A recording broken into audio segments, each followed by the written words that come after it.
Tips syukur part 6. Sebelum tidur, amalkan satu doa tahmid yang diajar oleh Nabi SAW. Tahmid ni bukan sekadar puji Allah, tapi mengingatkan kita bahawa nikmat yang kita rasa biasa tiap hari sebenarnya sangat besar. Nabi mengajar kita membaca sebelum tidur, Alhamdulillahillazi at'amana wa saqana wa kafana wa awana fakam mimman la kafiya lahu wa la mu'wi. Maksudnya, segala puji bagi Allah yang telah memberi kami makan dan minum, mencukupkan keperluan kami dan memberi kami tempat berlindung kerana masih ramai orang yang tak mempunyai kecukupan dan tempat berlindung.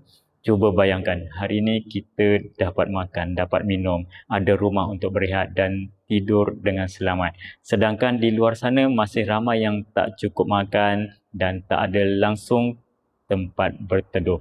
Kita nak nikmat lebih banyak, nak makan minum lebih sedap, nak rumah lebih besar, syukuri dulu apa yang ada. Nanti Allah tambah kesyukuran kita dengan tambahan nikmat.